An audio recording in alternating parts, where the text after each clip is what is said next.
ជំរាបសួរលោកគ្រូនាងខ្ញុំឈ្មោះស៊ីវចនៈមកពីថ្នាក់អង្គថ្ងៃនេះដែរខ្ញុំនឹងមកធ្វើបទបង្ហាញទាក់ទងទៅនឹង Chapter 4 Admitted Formative Assessment ឬក៏យើងអាចនិយាយម្យ៉ាងទៀតថាការវិតម្លៃថ្នាក់រៀនបែប Admitted អញ្ចឹងខ្ញុំមានមេត្តាចំនួន3រមាំងធំៗទី1គឺសិក្សាអំពី Learning Outcome ទាក់ទងថាតើបញ្ចប់ពីការសិក្សានោះយើងទទួលបានអីគេទី2 Type of Formative Assessment ប្រភេទនៃ Formative Assessment ដែលនៅក្នុង tab ហ្នឹងគឺមាន2ចំណុចធំៗសំខាន់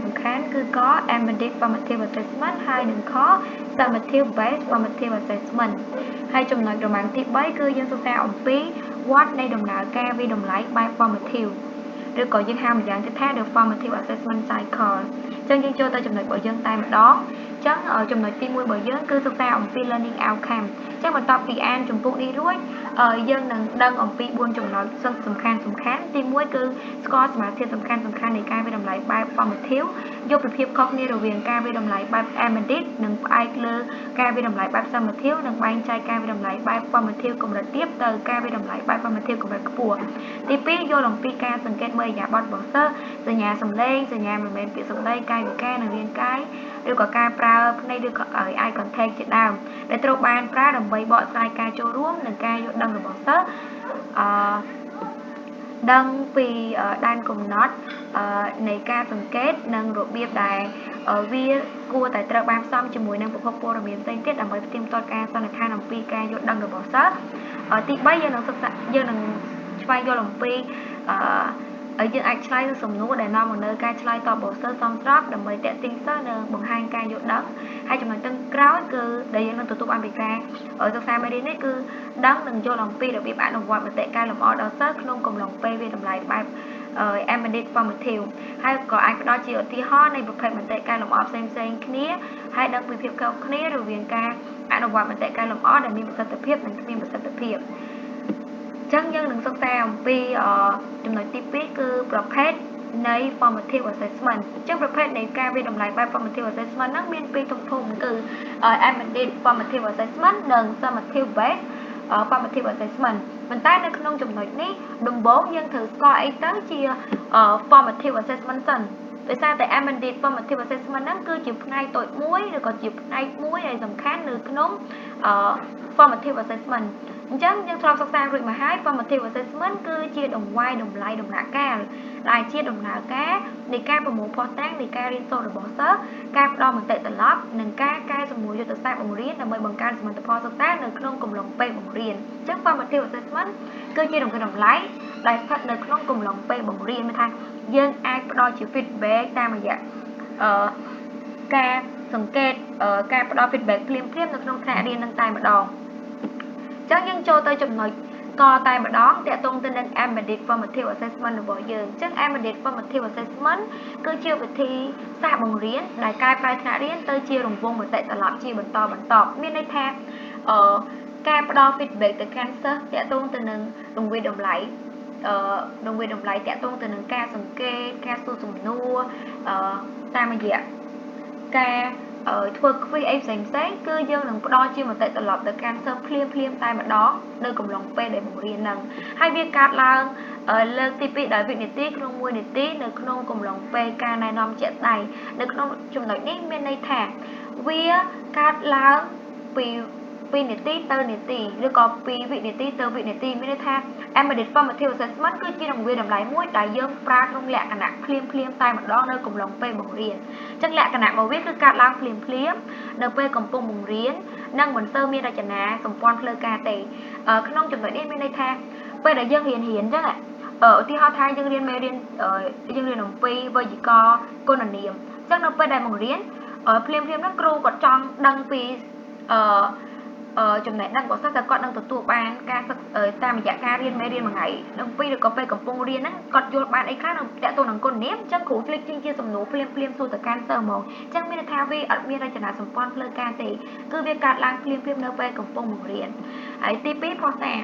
គឺវាបានមកពីការសន្ទនាជាមួយសិស្សចម្លើយមាត់ទទេនិងសកម្មភាពនៅក្នុងថ្នាក់នៅពេលខ្លីៗមានថាសកម្មភាពខ្លីៗទាំងអស់ហ្នឹងគឺជារង្វាយតម្លៃ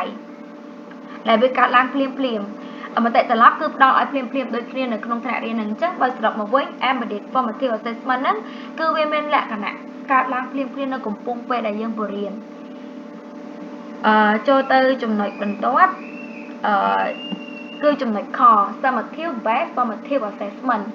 summative based formative assessment គឺសំដៅទៅលើការអនុវត្តដោយយកលទ្ធផលនៃការវិតម្លៃសរុបដូចជាការប្រឡងបញ្ចប់វគ្គកិច្ចការគម្រោងឬការប្រឡងឈប់វាមកប្រើប្រាស់ក្នុងគោលបំណងស្ថាបនាឬបណ្ដុះបណ្ដាលដើម្បីតម្រង់ទិសការសិក្សានៅពេលបន្តនិងការតម្រូវចំណុចខ្វះខាតដែលសិស្សមិនទាន់យល់ច្បាស់អញ្ចឹងចំពោះ summative based formative assessment វិញគឺវាផ្ទុយដាច់ស្រឡះជាមួយនឹង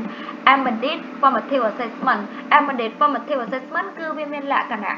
ដែលយើងផ្ដល់មតិត្រឡប់ក្នុងការរង្វាន់តម្លៃនៅក្នុងថ្នាក់រៀនហ្នឹងគឺកំឡុងពេលបង្រៀនភ្លាមតែម្ដងតែចំណែកឯ summative based formative assessment វិញគឺវាមានលក្ខណៈរចនាសម្ព័ន្ធផ្លូវការត្រឹមត្រូវដោយមានការប្រឡងបញ្ចប់វគ្គកិច្ចការគម្រោងឬការប្រឡងឆមាសមានន័យថាដូចក្នុងឧទាហរណ៍ថាថ្ងៃហ្នឹងយើងរៀនអំពីគុណនាមពីម្សិលមិញយើងរៀនគុណនាមជាប់ហើយអញ្ចឹងនៅពេលដែលគ្រូចង់ដឹងអំពីចង់វាតម្លៃការសិក្សារបស់សិស្សគាត់ទៅផ្ទះវិញគាត់បង្កើតជា quiz ឬក៏កម្រងសំណួរ short answer អីផ្សេងហើយយកមកដាក់ឲ្យសិស្សប្រឡងអញ្ចឹងមានន័យថាមិនជាការវាតម្លៃភ្លាមនៅកំឡុងពេលបរិញ្ញាបត្រទេមានថាយើងរៀនចប់ហើយយើងក៏បង្កើតគម្រោងឬក៏បង្កើតកម្រងសំណួរផ្សេងដើម្បីឲ្យសិស្សប្រឡងបញ្ចប់វគ្គឬប្រឡងឆមាសផ្សេងដើម្បី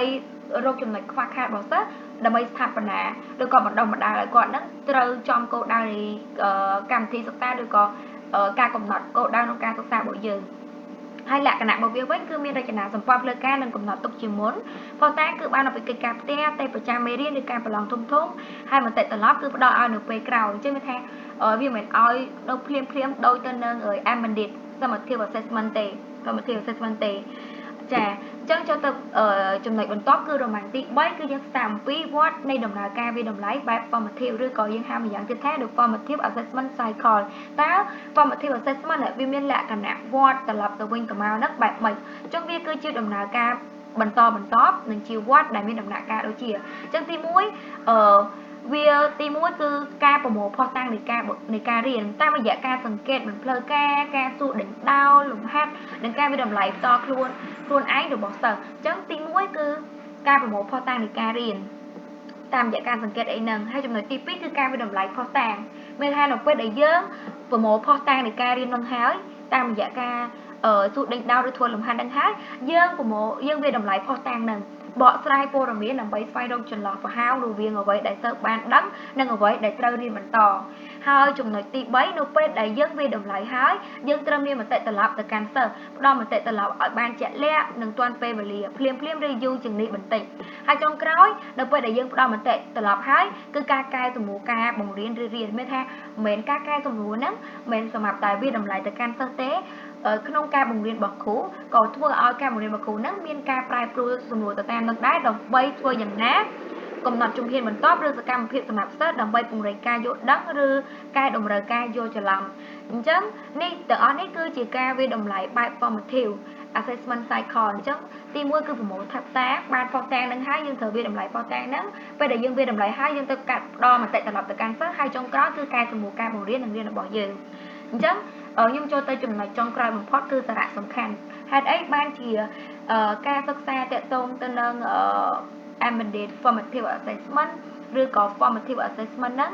វត្តរបស់វាហ្នឹងមានសារៈសំខាន់អញ្ចឹងទី1គឺកម្រិតនៃការអនុវត្តវាមានចាប់ពីកម្រិតទាបកម្រិតទាបហ្នឹងគឺយើងគ្រាន់តែប្រាប់បន្ទុកនិងមតិខ្លីៗទេរហូតដល់កម្រិតខ្ពស់ហើយបង្កើតបរិយាកាសវាធ្វើឲ្យយើងនៅពេលដែលយើងមានការកម្រិតនៃការអនុវត្តចាប់ពីកម្រិតទាបដល់កម្រិតខ្ពស់ហើយវាធ្វើឲ្យបង្កើតបរិយាកាសទុកចិត្តគ្នានិងជំរុញឲ្យសិស្សចេះវាតម្លៃខ្លួនឯងហើយចំណុចទី2សារៈសំខាន់នៃកំហុសហេតុអីបាន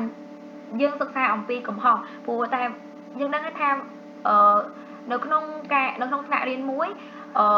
សិស្សទាំងអស់មិនមែនគាត់ធ្វើលំហាត់បាន perfect 100%ទេឬក៏ចំណេះដឹងដែលគាត់ទទួលបានពីការបញ្យល់ឬក៏ការបង្រៀនរបស់គ្រូហ្នឹងមិនបាន 100%ទេគឺតែមានបង្កើតកំហុសតិចតួចអញ្ចឹងការធ្វើខុសគឺជាផ្នែកមួយនៃការរៀនសូត្រដែលជួយជំរុញទឹកចិត្តសិស្សហើយចុងក្រោយទ្រឹស្ដីនៃការយល់ដឹងតាមទ្រឹស្ដីនៃការយល់ដឹងគឺជួយឲ្យសិស្សភ្ជាប់គំនិតថ្មីទៅនឹងចំណេះដឹងដែលមានស្រាប់តាមរយៈជំហានតូចៗជាបន្តបន្ទាប់អញ្ចឹងសរុបរួមមកវិញ amended formative assessment ហ្នឹងគឺជាផ្នែកមួយនៃ formative assessment ហើយវាកើតឡើងនៅក្នុងលក្ខណៈភ្លាមនៅក្នុងថ្នាក់រៀនតែម្ដងដែលវាជារង្វង់នៃមតិត្រឡប់បន្តនៅក្នុងថ្នាក់រៀនមានន័យថាគ្រូរៀនមួយចំណុចគ្រូបើបំផុសនៅសំណួរមួយចំណុចភ្លាមតាមរយៈការសង្កេតតាមរយៈការគាត់មើលទឹកមុខអាកប្បកិរិយារបស់សិស្សទៅគាត់អាចស្វែងយល់ថាសិស្សរបស់គាត់ហ្នឹងយល់ដល់កម្រិតណានៅក្នុងមេរៀនហ្នឹងអញ្ចឹងការបកស្រាយរបស់ខ្ញុំនៅថ្ងៃនេះគឺត្រូវបានបញ្ចប់ខ្ញុំអរគុណលោកគ្រូអ្នកគ្រូដែលយកចិត្តទុកដាក់ក្នុងការស្ដាប់